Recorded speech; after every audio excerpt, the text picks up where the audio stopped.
안녕하세요, 김현웅입니다. 안녕하세요, 최혜정입니다. 자, 시대가 바뀌어도 변하지 않는 것 중에 하나가 바로 고부간의 갈등이 아닌가 싶습니다. 이 고부간의 갈등을 남편의 시각에서 바라보고 어떻게 해결할 수 있는지 얘기해 주실 특별한 분을 오늘 금요 특강에 모셨습니다. 네, 그리고 오늘은 특별히 핫한 연예가 소식 준비했는데요. 먼저 발빠른 연예가 소식으로 시작합니다.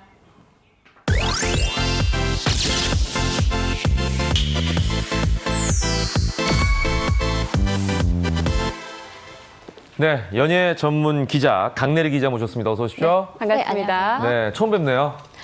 네, 그렇습니다. 네, 반갑습니다. 예, 금요일에 제가 특별히 모셨습니다. 네. 자, 오늘 두 가지가 준비가 되어 있는 것 같은데 먼저 첫 번째부터 한번 살펴보도록 할까요? 네. 네. 어휴. 이정재 씨, 네. 하정우 씨, 정우성 씨까지. 네, 첫 번째 소식 바로 네. 하정우 씨, 이정재 씨, 정우성 씨 소식입니다. 네. 이 영화제에서도 함께 있는 자리를 보기가 굉장히 쉽지 않은 톱스타 그렇죠. 분들인데 예. 지난 11일에 네. 이 톱스타 세 분이 한 자리에 총출동했다는 소식을 저희가 입수를 했습니다. 예. 과연 어떤 소식일지 두 MC분은 좀 짐작이 가시나요? 그러니까 세 명이 왜 모이냐고요? 네. 세 명이 모인 이유는 당연하죠. 회식 때문입니다. 남자 셋이 술 먹으러 모였겠지 뭘 뭐하러 모였겠어요. 네, 이 세 분이 모인 이유는 바로 뭘까요? 전시회 때문이었는데요. 전시회요? 네, 참고로 말씀을 드리자면 이 자리에는 정우성 씨, 이정재 씨, 하정우 씨 외에도 배우 고아라 씨, 이엘 씨, 김의성 씨 등 많은 배우분들이 함께 자리를 했습니다. 아, 지금 화면에 나오고 있네요. 바로 이 모습이군요. 예. 네. 아하. 아니 근데 영화제 뺨치는 출연자들인데 네. 대체 어떤 전시회길래 이런 대한민국 대표 톱 스타들이 다 모였을까가 굉장히 궁금하군요. 네, 네. 그 이유는 바로 이 전시회를 개최한 화가가 하정우 씨이기 때문입니다. 네. 네. 하정우 씨가. 예. 하정우 씨가 지난 11일 서울 종로의 한 갤러리에서 예, 예. 하정우 베이케이션이라는 이름으로 전시회를 열었는데요. 네네. 이 개인전인데 첫날 오픈 행사에 굉장히 많은 또 배우들이 총 출동을 했습니다. 이정재 씨와 정우성 씨 같은 경우에도 네네.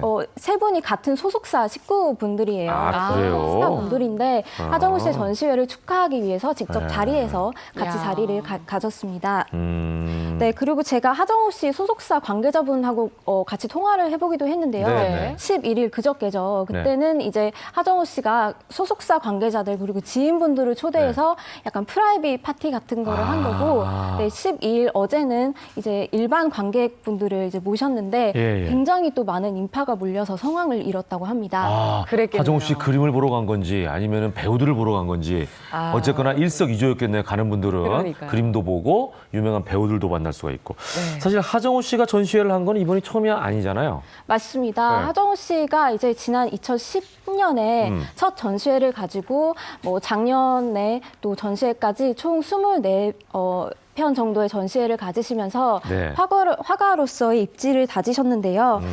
이번 개인전 같은 경우에도 제가 직접 전시회 중인 큐레이터분과 통화를 해서 얘기를 들어봤는데 네. 총 34점의 작품을 출품을 하셨고 그러면 제작 기간, 그러니까 작품 만드는 그 기간 자체가 굉장히 길었겠네요. 34점이면 그렇죠. 엄청난 굉장히 건데. 공들여서 예. 작업을 예. 한 거라고 할 수가 있죠. 그리고 네네. 또 이번에 약간 특이했던 점이 하정우 씨의 화풍이 네. 지난해까지 보여줬던 화풍과는 또 약간 달라진 점이 아, 있다고 그래요? 해요.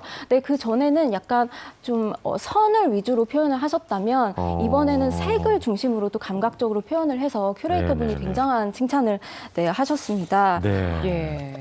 그리고 하정우 씨의 작업실이 미국 네. 하와이에도 네. 있고 서울에도 있다고 하는데 네, 네. 약간 칩거를 해서 아. 집중해서 작업 활동을 하시는 스타일이라고 해요. 그래서 아. 이번에도 주제가 휴가잖아요. 예. 그래서 네. 여행을 하시면서 좀 쉬기도 하고 작품에 몰두도 하시고 그렇게 진행을 했다고 그럼 합니다. 이번에 뭐 하와이에서 하지 않았을까 이런 짐작을 추측이 해볼 수가 되네요. 있겠네요. 그리고 예. 또 하정우 씨 그림이 굉장히 인기가 있고 또 분야에서 인정을 받다 보니까 음. 팔릴 팔리기도 잘 팔린다고 들었거든요. 네, 매회 하정우 씨가 작품을 이제 전시를 하실 때마다 전시회에서 70%에서 80% 정도는 이제 와. 판매가 아, 될 그래요? 정도로 네, 굉장히 호응도가 높다고 하고요. 그러네요. 이번 전시회 같은 경우에도 이제 첫날 오픈 첫날에 네.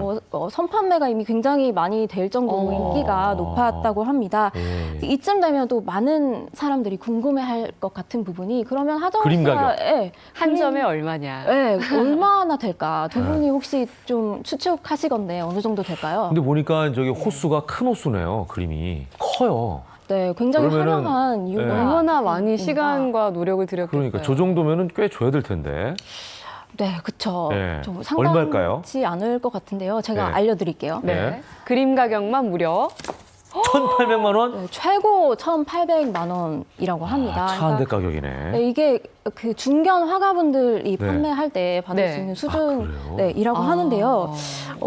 이 부분에 대해서 하정우 씨는 네. 작품의 값어치를 좀 알아주시는 것 같아서 굉장히 또 기분이 좋고 어떻게 보면 화가로서 책임감도 느낀다 이렇게 말씀하셨습니다. 그래요. 예, 근데 정말 하정우 씨 하면 배우 생활을 하기에도 벅차실 것 같은데 워낙 많은 작품을 하시다 보니까.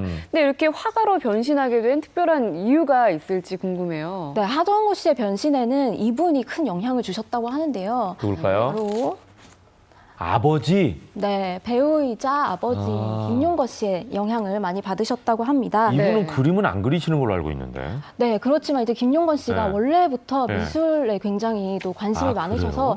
작품 수집을 굉장히 좋아하셨다고 아. 해요. 그러다 보니까 이제 아들인 하정우 씨도 당연히 영향을 받아서 자연스럽게 아. 그림에 네. 관심을 많이 가지시게 됐고 비유가 어떨지 모르겠습니다만 아버지가 고기를 잘 먹으면 아들도 고기를 잘 먹거든요. 따라다니면서 그쵸, 그쵸. 먹던 버릇이 있으니까. 적절한 비유 네, 아버지가 있는 것 그림을 같은데요. 막 보러 다녔으니까 어릴 때부터 봤으면 익숙하지 않았을까 싶네요. 네네. 하정우 네. 씨가 이제 2003년부터 그림을 조금씩 그리기 시작하셔서 네. 2010년에 또 이제 되게 전문적인 화가로서 데뷔를 하셨는데요. 네네. 여기서 굉장히 또 재밌는 에피소드가 있어요. 네.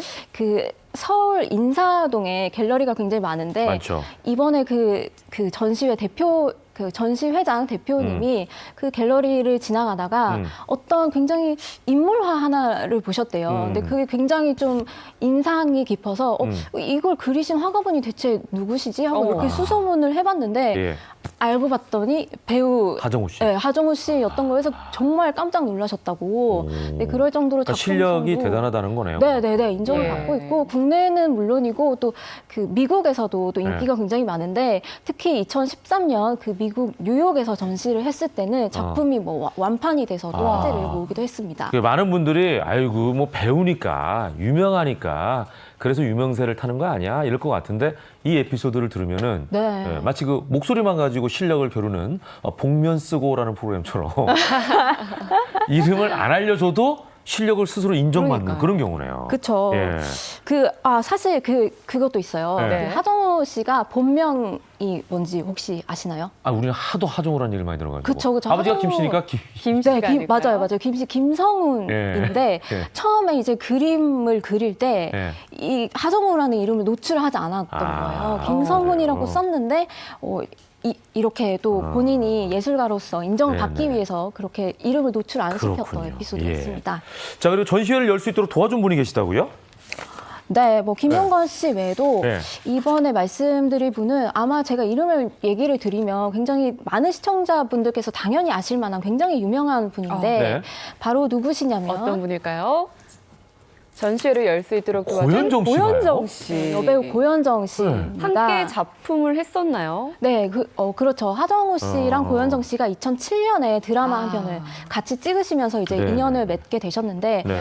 그때 이후에 이제 하정우 씨가 그 전시회를 열면서 기념회 자리에서 얘기를 하실 때 네. 고현정 씨에 대한 굉장히 또 고마운 마음을 표현을 한 적이 있어요. 아. 네, 당시에 홍정우 씨가 얘기하신 거는 네. 그 작품 드라마 촬영을 하면서 고현정 씨한테 그림을 보여드릴 기회가 있었는데 네. 또 이제 계속 네. 공부를 해가면서 좀 네네네. 계속 그림을 그렸으면 좋겠다 네. 이런 얘기를 하신 적이 있대요. 그래서 예, 그거에 예. 굉장히 용기를 얻어서 네. 그림을 계속 그리고 첫 전시회까지 전시를 할 수 있었던 아. 그런 에피소드가 있습니다. 그러네요. 참 하정우 씨는 정말 팔방 미인인 것 같습니다. 그러네요. 못하는 게 없으시네요.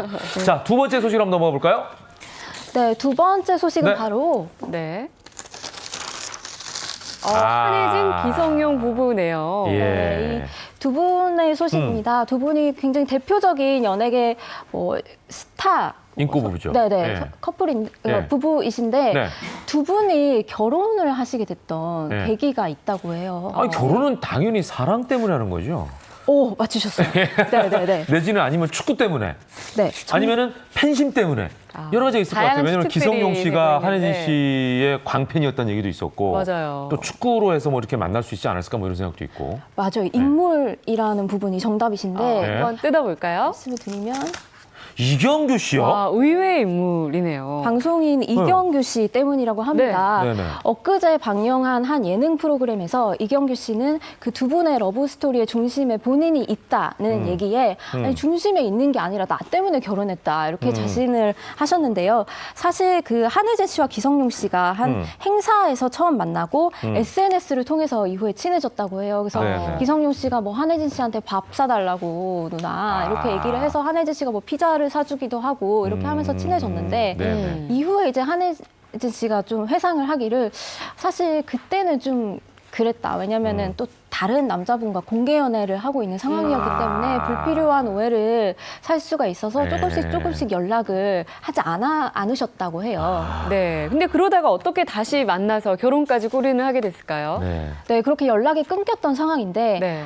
한혜진 씨가 이경규 씨랑 방송 프로그램 때문에 영국 웨일즈를 방문을 했을 때가 있어요. 예. 그때 이제 만나서 다시 연락을 할 수 있게 됐다고 하는데 그러니까 이경규 씨가 가서 기성용 씨랑 아니까 전화를 해가지고 같이 보자 뭐 이렇게 하셨나 보다. 그런 것 같아요. 그죠? 저희 예. 그 만남에서 근데 이경규 씨가 회상하기를 아니 기성용 선수랑 내가 얘기를 하는데 자꾸만 한혜진 씨를 이렇게 살짝 보더라. 거의 얼굴이 빠질 정도로 이렇게 집중을 해서 보더라. 그때 결혼을 좀 이미. 직감을 했다. 이렇게 그렇군요. 얘기를 하셔서 예. 본인이 굉장한 역할을 했다. 이렇게 말씀하셨습니다. 자, 두 사람이 이제 8살 차이잖아요. 연상연하 네. 커플. 예, 보니까 네. 뭐 때문에 세대 차이를 느낀다라고 써 있는데 뭐 때문에 세대 차이를 뭘까요? 느낄까요? 한번 먼저 뜯어볼까요? 예. 네. 만화? 와. 많아. 굉장히 네. 의외인데요. 네. 그 예능 프로그램에서 한혜진 씨가 얘기를 하기를 기성용 씨랑 사실 평소에는 나이 차이가 뭐 8살 차이가 나시지만 그렇게 많이 나는 거를 느끼지 못했네요. 근데 저희는 처음에 8살 많은 차이인 줄 알았는데 요즘 18살 차이도 있잖아요. 그쵸. 그러니까 이게 적은 것 같아요, 나이 차이가. 그쵸. 네. 근데 이제 한혜진 씨가 본인이 어릴 때 즐겨 들었던 어떤 노래나 뭐 만화 같은 거를 좀 그냥 모를 뿐이다. 이렇게 네. 얘기를 하셔서 또 웃음을 자아내기도 했습니다. 한혜진 씨 나이면은 뭐 영심이나 그죠? 뭐 이런 만화들 좋아할 텐데. 그렇죠. 예. 아기 그거를 공룡 둘리. 네, 아기 근데 오는 기성용 둘리. 씨는 모른다고. 그 기성용 네. 씨는 모르겠죠. 네. 예. 그렇군요. 그런 차이가 있네. 네, 근데 이제 네. 한혜진 씨가 얘기하기를 기성용 씨가 이게 좀 많이 가긴 한다고 얘기를 했어요. 이게 뭐가 많이 어떤 가나요? 걸까요? 손이 많이 간다. 네, 손이 많이 간다고 네. 합니다. 좀 많이 챙겨줘야 된다는 네. 얘기를 그렇죠. 하셨는데 뭐 양말 같은 거를 좀 이렇게 묶어서 던져놓기도 하고 좀 이렇게 널브러 놓는 그런 에피소드를 말씀해 주셨습니다. 그래요. 예. 어쨌거나 두 사람 워낙 뭐 인고 부부고 네. 잘 살고 있는 모습 보기 좋고 최근에 이제 딸도 공개가 되면서 더 많은 분들의 관심이 있죠. 네. 앞으로도 두 분의 알콩달콩한 그런 삶들 제가 지켜보도록 하고 응원하도록 하겠습니다. 오늘 말씀 잘 들었습니다. 고맙습니다. 감사합니다. 감사합니다. 요즘 혼족 또는 나홀로족이라고 불리면서 혼자 네. 사시는 분들이 참 많은데요. 예. 이로 인해서 1인 가구를 위한 다양한 서비스가 출시되고 있습니다. 네, 1인 가구 시대에는 어떻게 먹고 입고 머물러야 하는지 저희가 알아봤는데요. 화면으로 확인해 보시죠. 사회가 발전하면서 점점 다양해지는 가족의 형태. 그중에서도 가장 눈에 띄는 이들은 바로 혼자 사는 사람들, 1인 가구입니다. 이처럼 인구 3명 중 1명이 나 혼자 사는 시대가 되면서 인간에게 기본적으로 필요한 의식주부터 새롭게 변화하고 있다는데요. 일코노미 시대를 살아가는 이들을 위한 지침서 지금 시작합니다. 혼족들을 위한 특별한 공간이 있다는 서울특별시 용산구. 얼핏 봤을 땐 핫플레이스에 있을 법한 분위기 좋은 카페인데 1인 가구와는 어떤 관련이 있는 걸까요? 여기에 사시는 입주민분들이 1인 가구를 위한 쉐어하우스의 한 형태인 공유주택입니다. 이처럼 1인 가구를 위한 독립적인 공간뿐만 아니라 다양한 편의시설까지 갖추고 있어 젊은 층의 1인 가구들이 선호한다고 합니다. 주거 공간뿐만 아니라 먹거리에서도 많은 변화가 찾아왔는데요. 특히 편의점의 경우 혼자 사는 사람들을 타깃으로 한 상품들을 출시하면서 매출이 증가했다는데요. 덕분에 이젠 편의점에서도 1인 가구를 위한 질 좋고 맛있는 다양한 음식들을 만날 수 있다고 합니다. 1인 가구들이 먹기에 알맞은 양과 전자레인지에 바로 조리해서 드실 수 있는 편리함이 있습니다. 이처럼 편리함을 추구하는 사회 분위기가 형성되면서 나온 특별한 서비스가 있다는데요. 겉보기엔 평범해 보이는 사물함인데 대체 어떤 비밀이 숨어 있는 걸까요? 재활용 분리수거 하시는 거예요?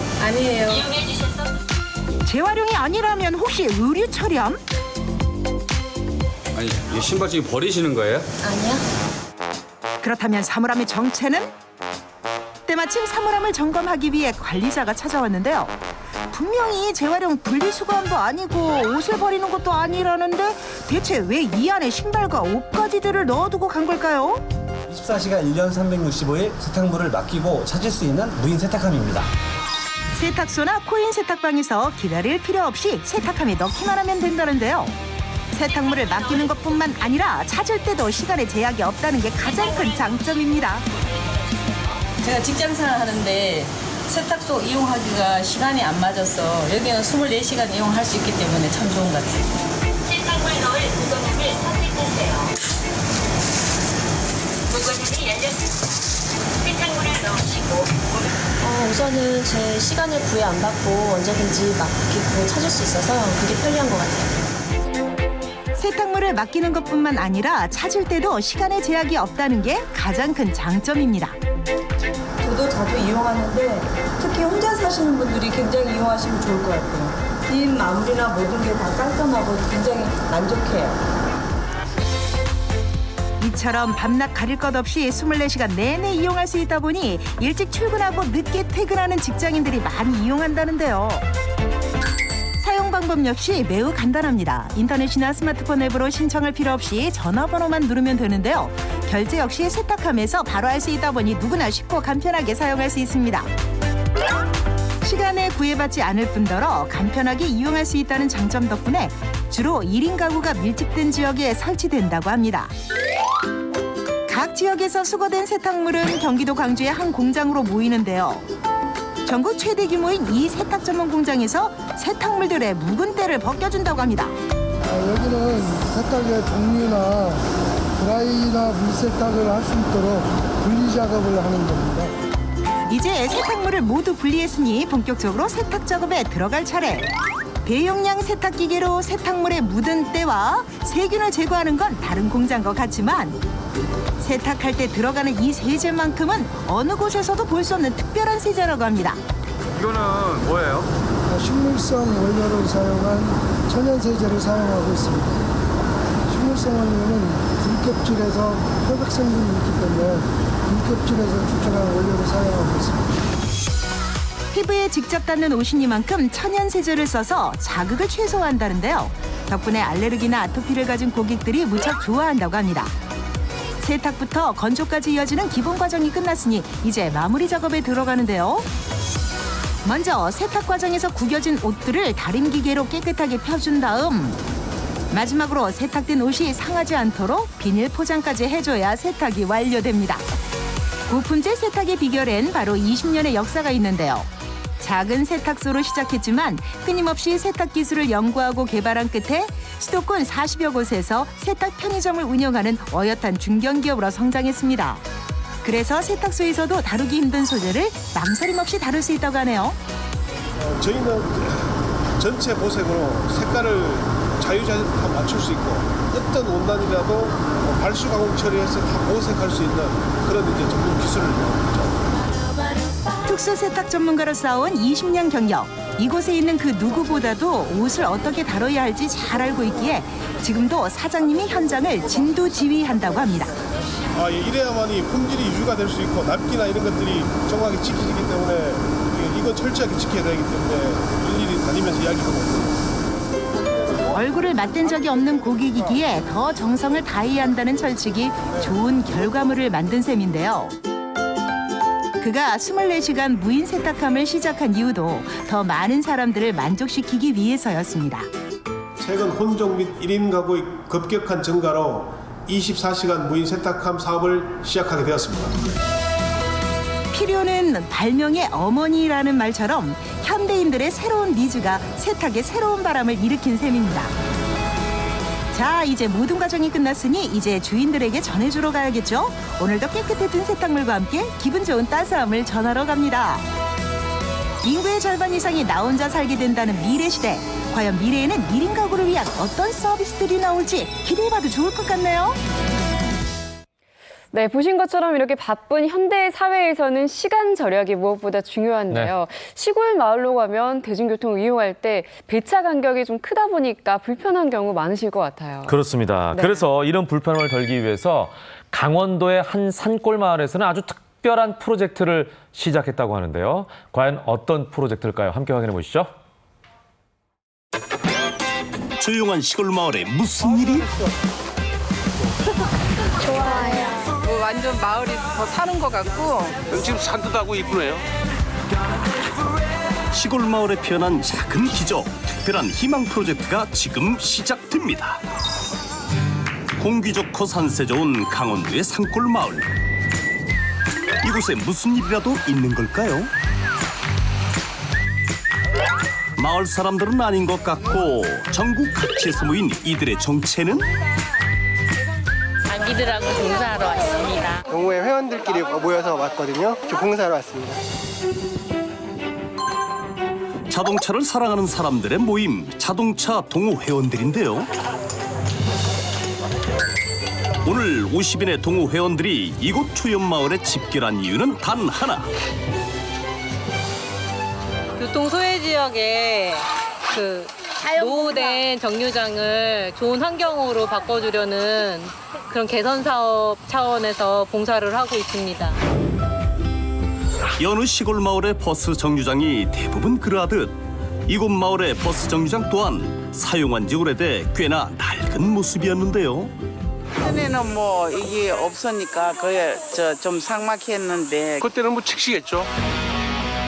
시골 버스 정류장의 변신이 시작됐습니다.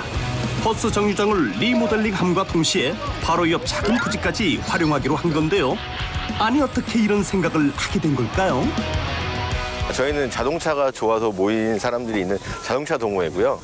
저희는 자동차 동호회 회원으로서 이제 자동차라는 관심사 외에도 자동차 동호회가 할 수 있는 봉사는 뭘까를 항상 같이 고민하고 있는 그런 회원들입니다. 매달 다양한 봉사활동으로 동호회의 새 문화를 선도하고 있는 자동차 동호 회원들. 이들의 참신한 아이디어와 보다 나은 세상을 향한 끊임없는 고민은 멋진 사회공헌 캠페인으로 만들어졌습니다. 박지성 운동장도 있어. 많이 있어요. 잘했어. 아주 잘했어. 마을 어린이들도 팔을 걷어붙였는데요. 애들이 열심히 하고 잘해요. 특히 지성이가 잘하죠. 우리가 이걸 같이 했으니까 남들이 여기서 재밌게 있는 거 보니까 뭔가 뿌듯해요. 좋은 일을 하고 성취감을 얻는 일, 모두에게 뜻깊은 시간인데요. 그런데 자동차 타이어로 그네를 만드시네요. 자동차 동호회다 보니까 어릴 때부터 자동차를 친숙하게 할 수 있는 요소가 될 수 있는 주제를 자동차로 해서 하고 있습니다. 자동차 동호회에서 폐차를 직접 구입하고 부품을 다 분해한 후 남은 본체를 활용해 특별한 공간을 만들 예정이라는데요. 세심한 손길이 더해집니다. 구멍에 있어서 아이들이 놀 때 다칠 수가 있기 때문에 안전을 위해서 구멍을 메꾸는 작업을 하고 있습니다. 아이들의 안전도 꼼꼼하게 신경을 쓸 뿐만 아니라 버스 정류장 앞 작은 부지를 활용해 멋진 선물을 준비하는 동호 회원들. 그런데 이건 자동차 휠 아닌가요? 두꺼지 받침대 작업이죠. 야, 버려진 휠의 기발한 변신인데요. 책들을 다 이제 회원분들이 기증해 주신 거 뭐 저도 갖고 왔지만 또 어렸을 때 봤던 책들 그냥 안 버리고 있다가 몇 묶음 갖고 왔거든요. 동호 회원들의 소중한 마음이 모여 완성된 버스 정류장의 작은 도서관. 이야, 정말 멋진데요. 시가 아니다 보니까 아이들에게 재밌는 요소가 많이 없을 것 같은데 이렇게라도 버스가 기다리는 시간이 지겹지 않고 좀 즐거울 수 있다는 생각을 하면은 나는 뿌듯하고 재미있는 것 같아요. 산골마을에 불어온 희망 프로젝트. 낡은 버스 정류장이 새롭게 바뀌었습니다. 이번 봉사활동의 가장 큰 취지는 교통약자를 위한 공간을 만드는 것으로 바로 마을 어린이와 어르신들을 위한 버스 정류장의 놀라운 변화를 만들어냈습니다. 와, 정말 멋지게 변신됐는데요. 이런 놀이터가 또 어디 있을까요?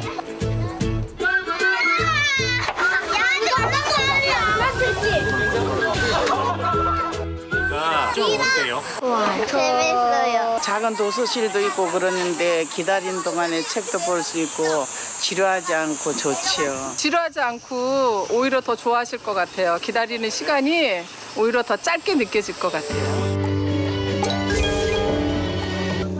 마을 주민들을 위한 선물 여기서 끝이 아니라는군요. 정성으로 만든 갖가지 음식까지 어르신들을 위한 마을 잔치도 준비했는데요. 동호 회원들의 마음이 전해지겠죠? 네, 참 좋아요. 너무 좋아요. 음식이 너무 맛있었어요. 너무 감사드려요. 정말 감동했어요. 야, 정말 즐겁고 신나 보이십니다. 마을 주민들이 다 같이 모여 함께하는 시간, 그 뜻깊은 하루가 저물어 갑니다. 작년에 이어 올해도 이제 쭉 이어서 하니까 더 뜻깊었던 것 같고요. 내년에도 또 이런 행사가 있어도 좋을 것 같아요. 저희를 불러주시면 저희는 그 어디라도 찾아갈 준비가 돼 있습니다. 버스를 기다리는 시간이 이젠 얼마나 행복할까요? 산골마을의 작은 기적을 만든 사람들, 이들의 멋진 도전을 앞으로도 응원할게요.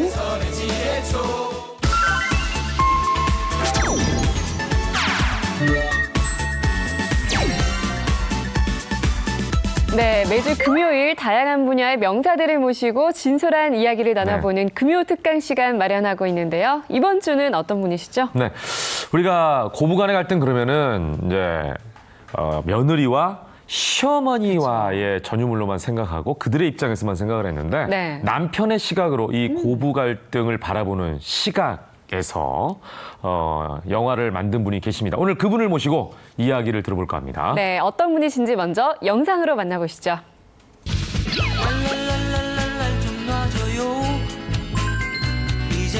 F급이라 그래 뭐 B급이나 돼?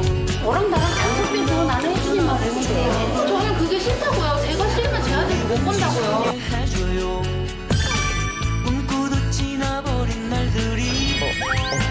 나갑시다. 너무 손자가 그런 건데 이게 저희 어머니가 방금 말한 대로 평범한 어머니. 자, 영화 B급 며느리의 감독 손호빈 감독님을 모시겠습니다. 어서 오십시오.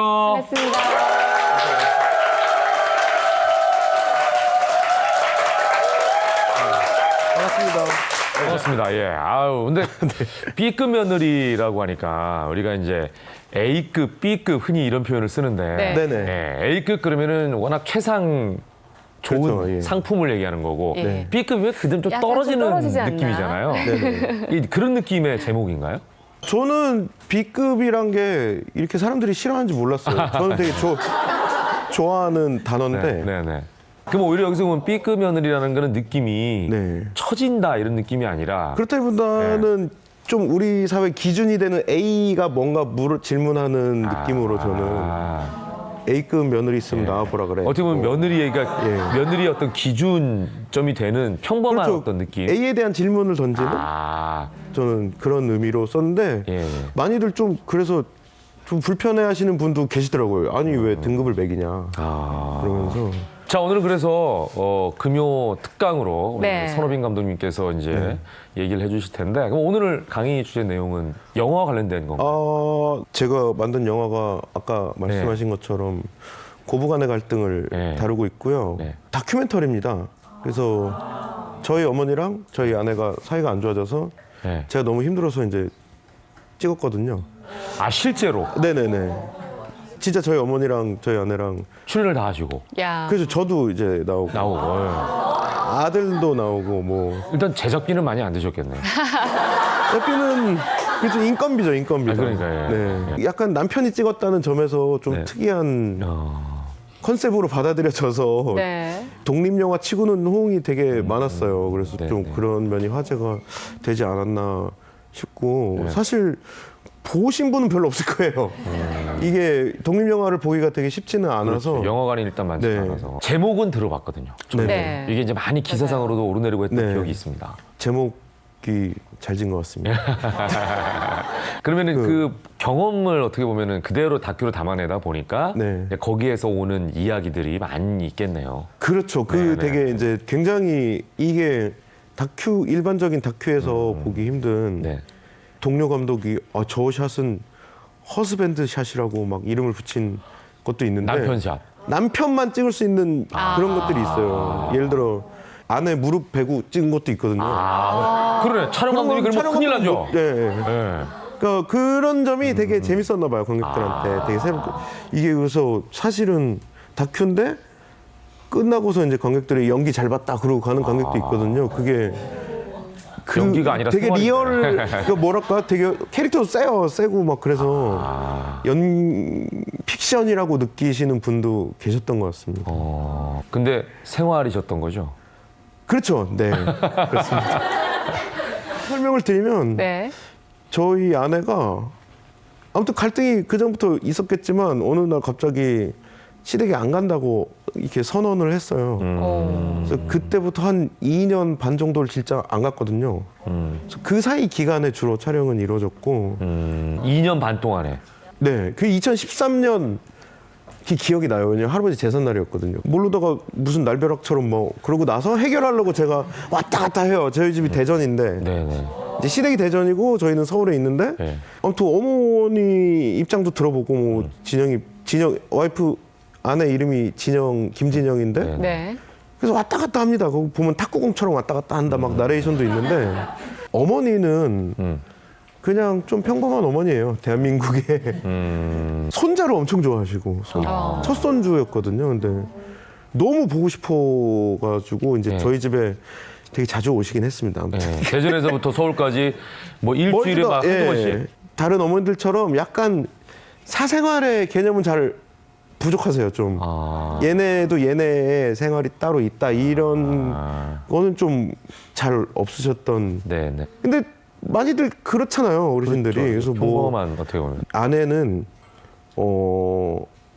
제가 이 영화를 시작하게 된 거는 사실 아내의 질문 때문이었는데 보통 제가 어렸을 때 이렇게 어머니 아버지 볼 때도 그렇고 다른 사람들도 보면 예를 들어 명절이다 뭐 그러면 가서 차례 지내고 성묘하고 뭐 하고 이제 대충 그러고 있으면 이제 오후 늦지막히 되면 아버지는 고스톱 치고 계시고 어머니가 이제 그럼 아버지한테 와서 조용히 얘기하는 거죠.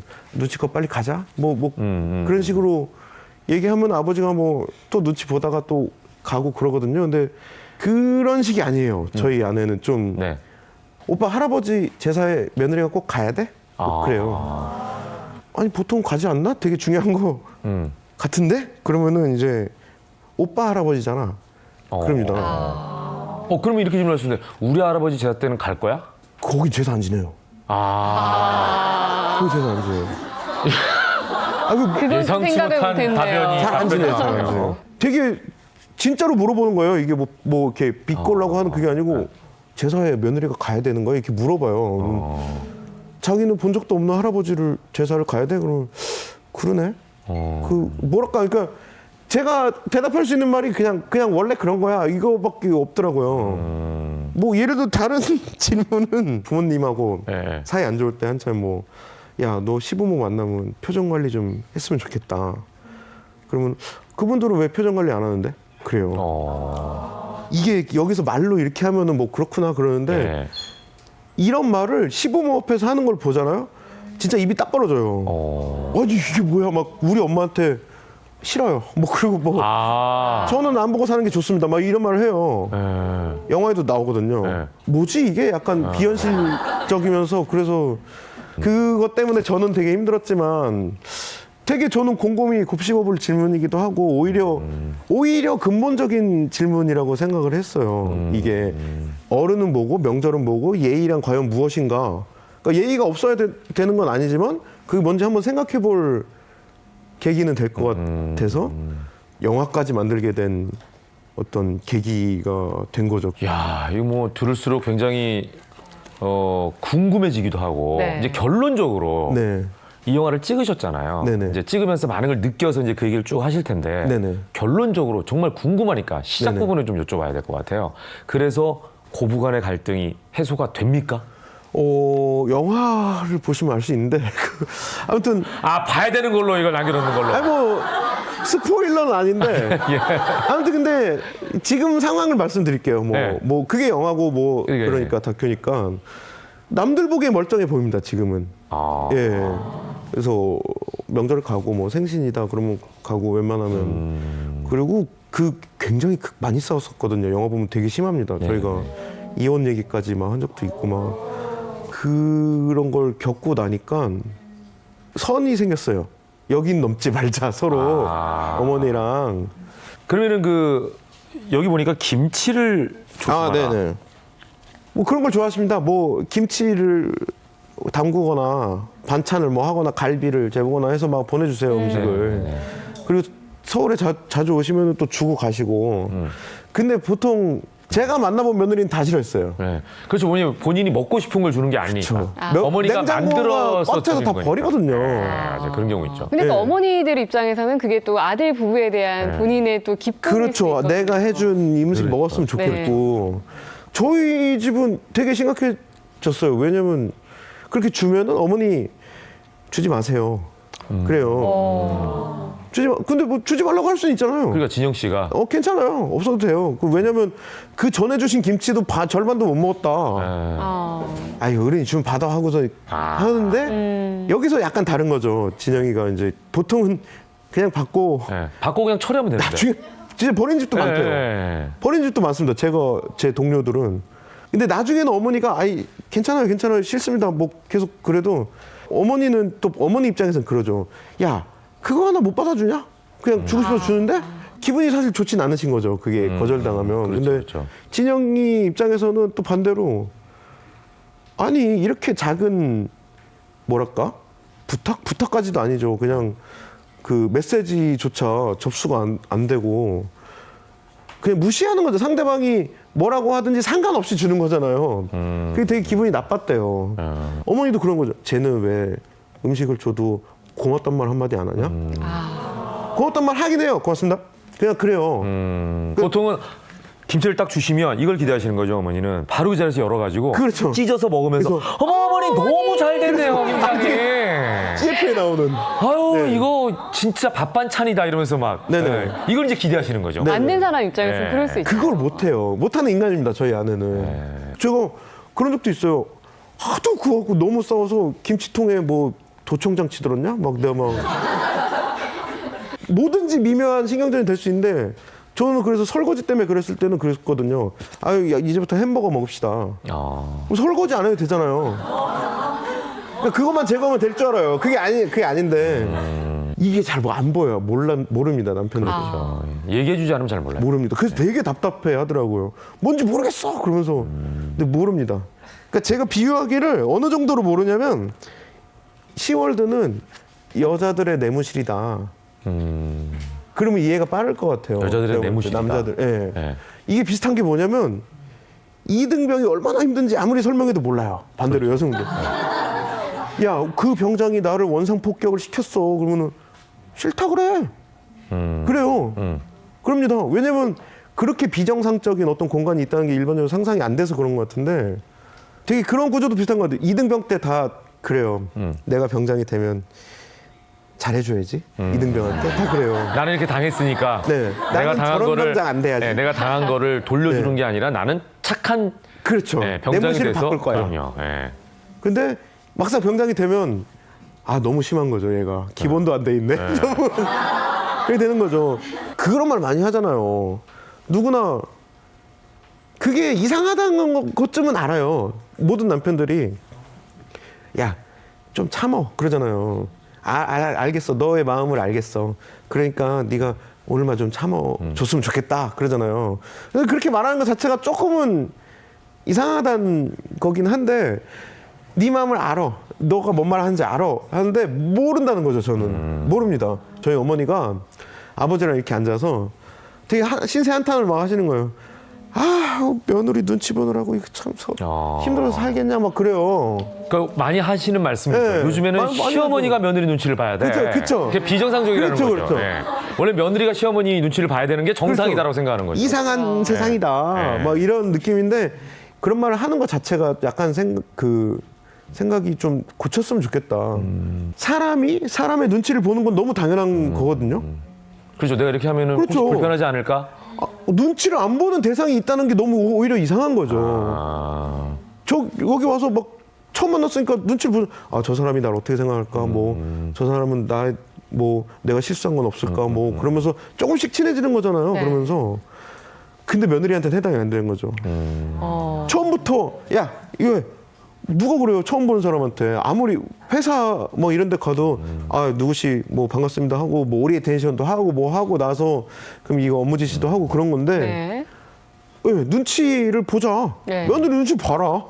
그건 당연한 거다. 그걸 억울해하는 마음 자체가 굉장히 이상한 거다. 어떻게 보면 라고 말씀드리고 싶은 게 있어요. 그 이제 어머니 아버지들한테. 자, 그다음에 이제 고부 갈등 해결의 열쇠는 남편이다. 이게 오늘 주시고 싶은 메시지인 거죠. 그렇죠. 이게 뭐 어떻게 보면 교과서적인 말이긴 한데 고래 싸움에 새우등 터지는 것은 아니다. 이렇게 제목. 네. 저희 영화 개봉할 때 카피로도 썼어요. 고래 싸움에 새우등 터진 남편의 뭐 다큐멘터리 뭐 이렇게 썼는데 그렇게 인식을 많이 해요. 그리고 다 카피로 썼다는 거는 많은 사람들한테 어필을 하는 거니까. 왜냐면 엄청 센 아내랑 엄청 고지식한 어머니 때문에 내가 고생이야 막 이렇게 인식을 많이 하거든요. 네. 근데 저는 영화 찍을 때도 잘 몰랐는데 요새는 그런 생각을 많이 하거든요. 나는 새우가 아니다. 내가 고래고 제일 큰 고래다 사실은. 그런 태도가 도움이 되는 것 같아요. 저는 뭐 그게 맞다 틀리다보다 되게 수동적인 태도잖아요. 되게 수동적인 왜냐면 여기 문제 아들이 있고 나는 여기 껴서 막 이렇게 피해를 봤어 이거잖아요. 근데 왜냐면 이 구조가 좋은 거죠. 자기는 되게 가만히 있으면 좋은데 너만 넘어가면 좋은데 어머니만 좀 대충 넘어가면 좋은데 뭐 그런 태도가 있진 않죠. 남편들이 그렇게 나쁜 사람은 아닌데 내가 새우다, 내가 피해자 혹은 중재자다 이런 건 되게 주제 넘은 소리라고 생각하고 문제의 자기가 핵심이고 고래고 아니 남편 아니면 볼 일도 없는 사람들이잖아요. 생전 만날 일도 없어요. 그래서 남편 때문에 뭐 어쩌니 저쩌니 뭐 이렇게 싸우는 구조인데 그거에 대해서 그러니까 뭐 다 네 책임이다 이게 중요하다기보다 엄마는 이러고 그런 조언을 많이 들었거든요. 저는 영화에도 좀 나오는데 어른들한테 뭐 고모 이모 뭐 되게 많이 점쟁이한테도 가고 막 조언을 많이 구했는데 다 한결같아요. 그냥 엄마한테는 엄마 편 들고 아내한테는 아내 편 들어라. 가서 같이 욕하고 뭐 이렇게 해라. 근데 그런 태도가 저는 별로 같아요. 지나고 나니까 되게 별로. 왜냐면 그거는 그냥 문제를 안 건드리고 넘어가는. 나가 보니까 비겁한 남편. 그렇죠. 네. 그리고 저희 집은 그게 안 통했습니다. 예를 들어 엄마 걔가 뭘 몰라서 그래. 그러면 내 말이 맞지? 당장 와서 사과하라 그래. 막 그렇게 자기 확신이 강해져서 막 오히려 세게 아내도 그렇고 그래서 저는 그런 게 안 통했고. 아무튼 제가 제일 많이 한 말이 그거거든요. 나는 이런 걸 원해. 저희 어머니도 원하는 게 있어요. 당장 손자를 보길 원해. 그리고 진영이도 나는 보기 싫어.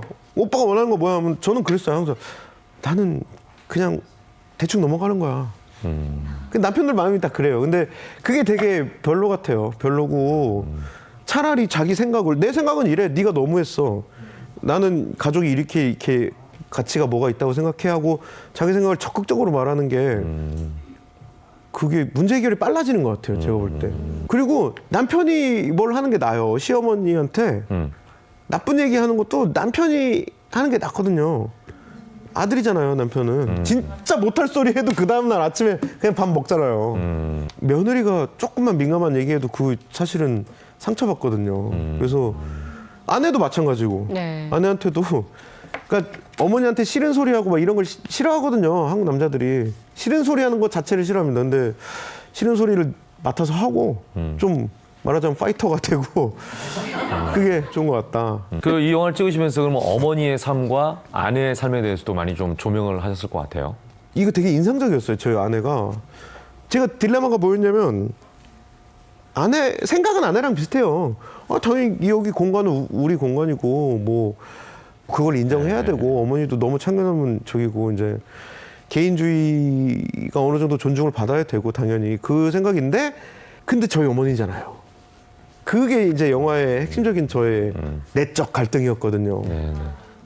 아내 말이 맞는데 어머니가 막 전화해서 울면서 야 손자 좀 보고 싶다 그러면은 엄청 힘들죠. 마음 아프죠. 그래서 막 또 부부싸움 하게 되고 막 그런 막 휘청휘청하는 저의 모습이 영화에 많이 이제 나왔는데 저는 그렇게 생각을 많이 했어요. 좀 사실은 요새 남성분들, 여성분들 다 비슷할 텐데 이 어떤 한국의 가족의 구조나 이 가부장적인 문화는 좀 문제가 있다, 사실.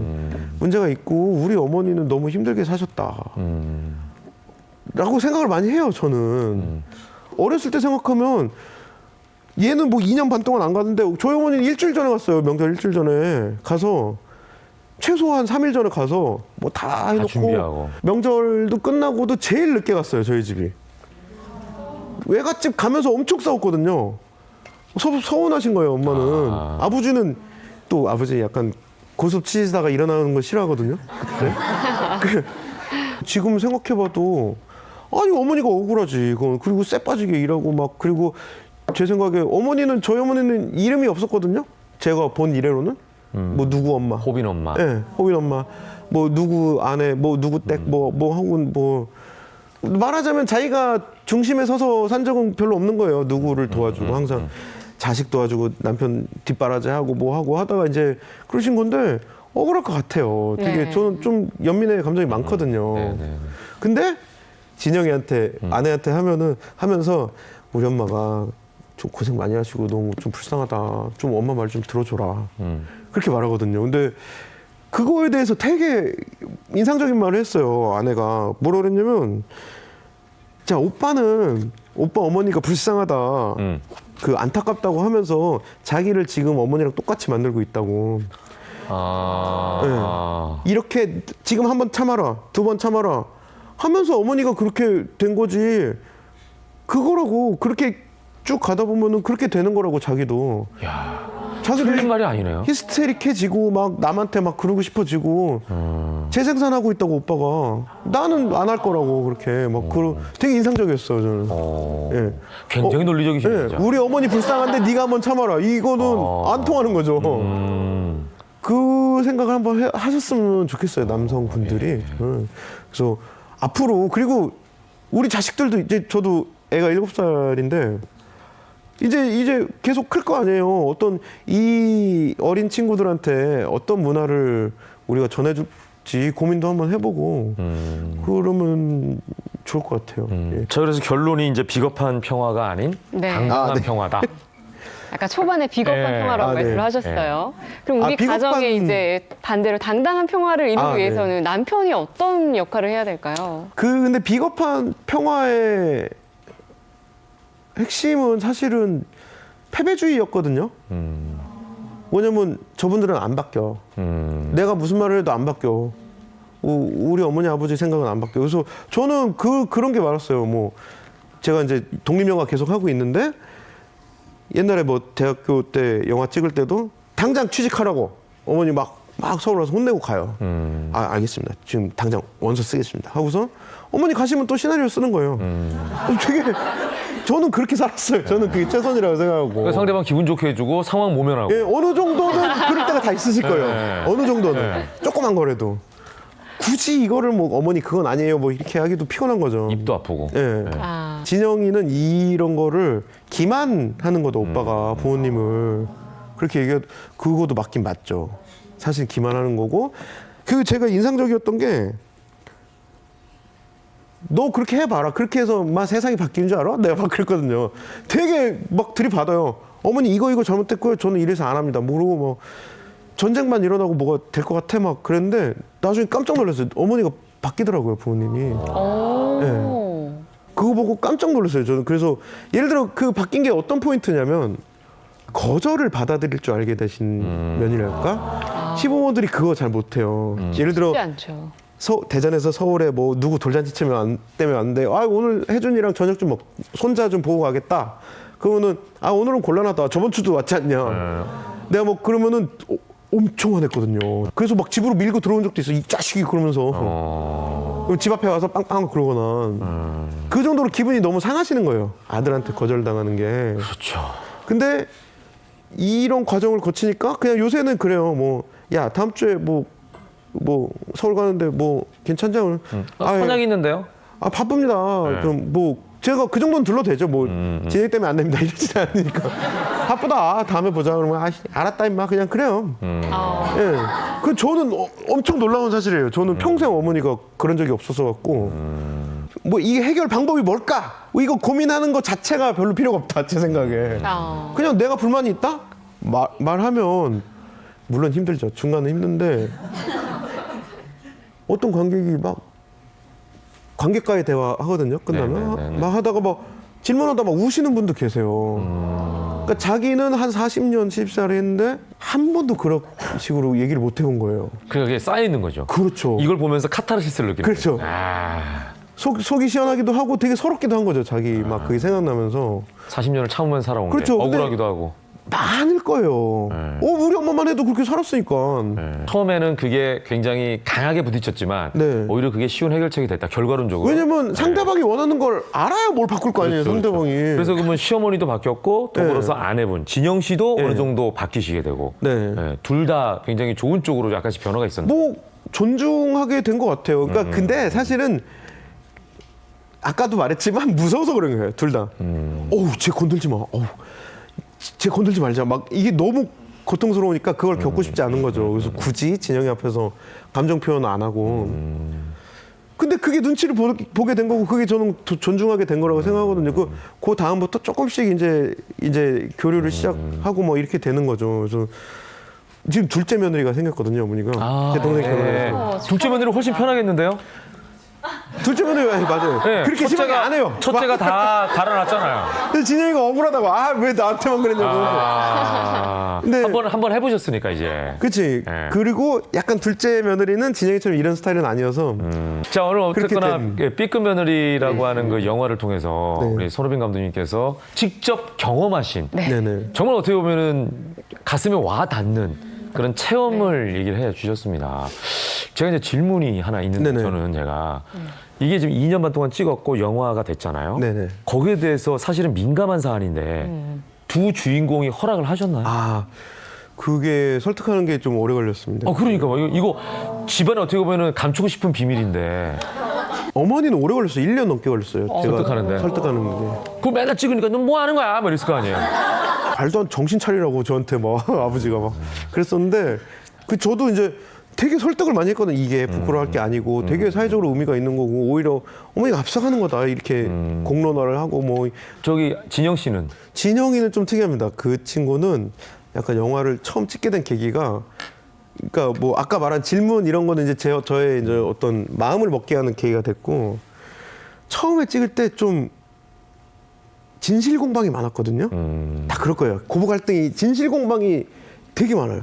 걔가 그때 무슨 말을 했다. 어머니가 걔가 표정이 어땠다. 뭐 어머니가 이렇게 말했는데 왜 약속 안 지키냐. 뭐 부부간에도 그렇고 손주 옷 갈아입힐 때 툭 던진 한마디가 문제잖아요. 그렇죠. 그런 거를 되게 기억도 잘 안 나요, 사실. 그런 말 어떻게 할 수가 있냐고. 근데 엄마 그런 말 했어? 아니 안 했는데 막 이럴 때가 많고 그래서 카메라 뒀다 뭐 할 거냐. 증거물을 남기자. 항상 다큐 감독이니까 카메라 있으니까. 그래서 근데 증거물로 어머님께 이걸 제시하기 위한 수단으로 처음에 시작을 했네요. 그렇죠. 부부간에도 그런 게 많았으니까. 그러니까. 우리끼리도 그렇고 뭐랄까 너무 그걸로 에너지 낭비가 크니까 더 중요한 얘기 하자. 이건 빨리 넘어가고 막 그런 마음이 걔는 커서 그래서 처음에는 이제 버튼을 누르게 REC 버튼을 누르게 된 건데. 아, 계기가 재밌네요. 예. 네. 진짜 그럴 때도 있거든요. 막 부부싸움 하다 뭐야? 잠깐만 하고서 막 켜놓고 이럴 때도 있어요. 근데 얼마나 민망해요. 야, 그러면은 부부싸움이 좀 사그러들지는 않나요? 그런 효과는 없나요? 그 때문에 웃고 넘어갈 때도 있죠. 아, 그러니까 막 이렇게 해야 되는데 찍어야 된다고 하니까. 뭐 하냐? 뭐 그러면서 막 그렇게 있는데. 자, 혹시 궁금한 게 있으세요? 질문 받겠습니다. 네. 아내분을 B급 며느리라고 한 계기가 뭐? 이게 아내에게 붙인 건 아니죠? 아니 뭐 영화 제목으로서 붙였는데 근데 B급 며느리가 됐죠. 자연스럽게 아내는 이제 저희 아들도 막 계속 놀려요. B급 며느리 이러면서 엄마한테 막 그러는데 영화 제목으로서 사실은 저는 생각을 했던 거라서 아까 말한 대로 뭐 그렇죠. 한국의 A급 문화, 이 고리타분한 문화에 대해서 한번 질문을 던져보는 뭐 그런 의미였고요. 근데 요새는 이제 농담으로 많이 얘기해요. 야, 너 뭐 C급 됐냐? 뭐 몇 됐냐? 그러면서 그리고 막 극장에서 관객들이 막 그런 적도 있어요. 남편은 그럼 몇 급이냐? 막 그러면서 막 손들어서 투표를 했었어요. 그때 관객들이 영화제에서. 그래서 그래도 생각보다 C 정도 나왔습니다. 더 낮게 나올 줄 알았는데. 본인도 희생을 하셨네요, 어떻게 보면 영화에서. 그러네요. 그렇죠. 네. 저 욕 많이 먹었습니다. 그 댓글 이런 걸로. 본인도 희생하셨네요. 자, 다음 질문 또 받겠습니다. 예. 요즘에는 고부 갈등이 세대 갈등으로 이어지는 경우도 많잖아요. 그럼 그 감독님 아내분과 시어머님 사이에서 혹시 겪었던 일들 중에서 기억나시는 거 있으신지? 아, 저는 세대에 대한 얘기를 되게 많이 했어요. 사실 아내랑. 아, 그거 엄청 많은데. 엄청 많아요? 그 영화로 많은 하나만 에피소드 하나 많이. 아, 그게요. 시댁에 안 갑니다. 선언을 하고 한 3, 4개월 지났을 때 저희 부모님이 이제 찾아왔죠. 아, 진짜 그 어른이 먼저 풀어줘야겠구만 하고서. 근데 그분들 말은 그렇지만 사실은 되게 고압적이에요. 보면 자, 미안하다고 해라 네가 막 그래요. 그러니까 저희 집에 오셨어요, 부모님이. 나름대로 뭐 상품권 몇 개랑 이렇게 선물로 주기도 하고 그러면서 오셔갖고, 야, 뭐 아버지가 이제 그런 거죠. 수습하시려고. 어른이 그럴 수도 있지. 어른한테 뭐 너무 이렇게 오랫동안 그런 거 아니다. 그러고서 이제 뭐 앞으로 잘 지내자. 그런데 지내니까 저는 이대로 오셨습니다. 안 보이는 게 좋습니다. 그랬어요. 제 눈앞에서 딱 이렇게. 그래서 아버지가 나갑시다 여보. 저라도 그랬을 거예요. 근데 되게 충격적이었어요. 저는 되게. 저는 안 보고 사는 게 좋습니다. 이렇게 그걸 대놓고 말하는데. 일상의 모든 것들이 다 그런 어떤 갈등의 연속이었네요. 처음에. 그렇죠. 네네네. 그리고 막 그럴 때도 많아요. 예를 들어서 막 거짓말을 제가 해야 될 때도 많았어요. 막 진영이가 너무 아프고 막 그래서 너무 부부 관계도 위태위태하고 막 이럴 때는 어머니가 막 온 거예요. 막 야, 니네 집 가자. 손자 좀 보러 가자 하는데 그런 적도 있어요. 이거 못 찍은 게 너무 아쉬운데. 제가 어머니한테 둘러댄 거죠. 지금 친정 갔다 아파서. 애기 데리고 친정 갔다. 근데 집 앞에까지 오셨어요, 분이. 그러면 니네 집 가서 밥이나 먹고 하자. 아이, 근데 집 안에 있는 거예요. 진영이랑 애기는. 근데 나는 거짓말을 하는 거죠. 왜냐면 둘 너무 팽팽하니까. 그래서 그러지 말고 나 칼국수 먹고 싶은데 칼국수 사달라. 그래서 막 모시고 나가지고. 거기 막 자식이 왜 이렇게 못 들어가게? 그러면서 약간 막 그럴 때도 있었어요. 이런 장면이 이거 담기질 못했네요. 아마 둘 다 모를 겁니다. 저만 알고 있습니다. 오늘 알게 되시겠네요. 너무 비참했습니다, 진짜. 너무 당황해서 카메라 잡을 생각을 못 하셨을 거예요. 그러니까 그 순간에는 이걸 딱 모면해야 되는데 진짜 사람이 어떻게 카메라를 잡아야지 뭐 이런 생각 어떻게 해요? 차를 막 일로 빼고 막 그래서 일부러 그리고 어머니랑 헤어지고 나서도 제가 친정에 데리러 가는 것처럼 제가 차 타고 친정으로 출발했어요. 갈게요. 그러면서 막 그 길로 가야지. 완벽하게 그래서 한 이제 동네 한 바퀴 돌아서 다시 왔죠. 그런 그 영화에 담았어야 되는데. 그 상황이 막 그려지면서 손호빈 감독님의 그 당황스러운 모습이 눈에 선하네요. 자, 이렇게 뭐 2년 반 동안에 어떻게 보면은 평생 사실은 고부 간의 관계가 유지가 돼야 되잖아요. 그런 그 긴 시간에 비하면 2년 반이라는 시간이 굉장히 고통스러우셨겠지만 사실은 멀게 봐서는 좋은 어떤 처방이 된 기간이었던 것 같아요. 그런 것 같아요. 예. 그래서 저에게도 아주 이렇게 생생하게 좋은 얘기를 들려주셨던 것 같습니다. 자, 오늘 정말 힘든 얘기인데 본인의 경험담을 생생하게 전달해 주신 선호빈 감독님께 큰 박수 부탁드리겠습니다. 네, 건강하시죠. 행복하시고요. 네. 영상으로 보는 이슈가 준비가 되어 있습니다. 네. 자, 어려운 경제 상황 속에 편의점, 음식점 등 소상공인들은 최저임금 인상이 아주 큰 고민거리라고 하는데요. 먹고 살기도 당장 힘든데 최저임금까지 오르면은 더 힘들 것이라고 하면서 볼멘소리를 하고 있죠. 네, 그렇습니다. 내년에 또 최저임금이 큰 폭으로 인상이 되면 아예 문을 닫아버리겠다며 반발하고 있다고 하는데요. 네. 자세한 내용 영상으로 만나보시죠. 나를 잡아라! 잡아라! 잡아라! 편의점 점주들은 울분을 토했습니다. 또다시 최저임금이 큰 폭으로 오른다면 더 이상 법을 지킬 수 없으니 잡아가라고 목소리를 높였습니다. 전국 7만 개에 이르는 편의점들은 동시휴업도 추진하겠다고 경고했습니다. 또다시 최저임금이 대폭 인상된다면 편의점 운영의 한계에 이르러 근로자의 최저임금을 주고 싶어도 줄 수 없는. 또 종량제 봉투와 교통카드 판매, 공공요금 수납도 단계적으로 거부키로 했습니다. 오후에는 음식점 등 소상공인 대표들이 긴급 기자회견을 열었습니다. 업종별 차등 적용이 무산되는 등 국가가 정한 최저임금을 따르지 않겠다며 본격적인 실력 행사를 예고했습니다. 소상공인들의 희생만을 강요하고 소득주도 정책은 또 다른 불행만을 야기하는 것을 올해 16.4% 인상에 이어 노동계에선 내년 최저임금을 1,790원, 올해보다 43% 넘게 올려야 한다고 주장하고 있습니다. 최저임금위원회는 법적 시한인 내일까지 인상폭을 결정하겠다는 입장이어서 소상공인들과의 갈등은 최고조에 이를 것으로 보입니다. 채널A 정현우입니다. 이번엔 날씨 전해드리겠습니다. 어제도 더웠는데 오늘은 더 덥다고 하는군요. 네. 자, 김혜영 기상캐스터 자세한 날씨 부탁드립니다. 네, 상쾌한 아침이 그리운 요즘입니다. 밤낮 없이 종일 후덥지근하죠. 습도까지 높아서 더 꿉꿉하게만 느껴지실 겁니다. 지금 서울의 습도는 83%를 가리키고 있는데요. 대부분 지역도 70%를 넘나들고 있습니다.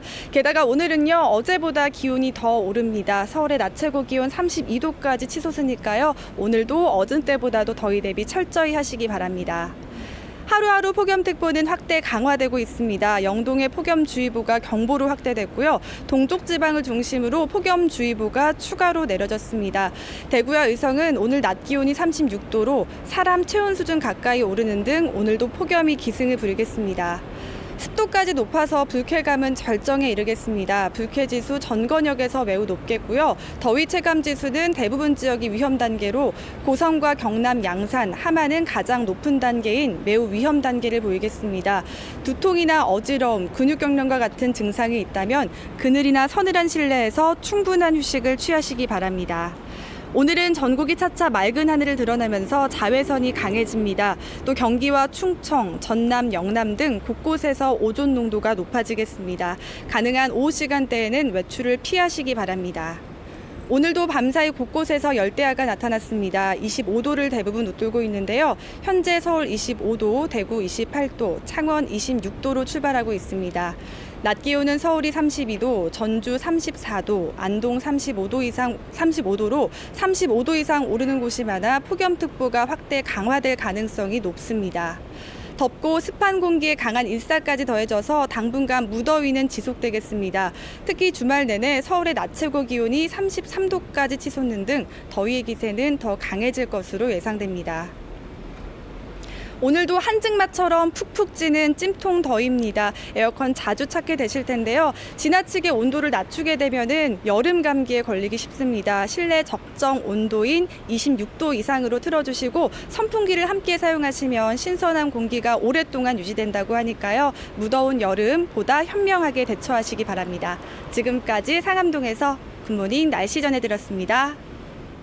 생방송 함께했습니다. 김윤욱의 굿모닝 7월 13일 금요일. 그러고 보니까 13일의 금요일이네요. 그러네요. 자, 오늘 순서 여기까지입니다. 네, 저희는 다음 주 월요일 아침 8시에 찾아뵙겠습니다. 행복한 주말 만드시기 바랍니다. 고맙습니다. 감사합니다.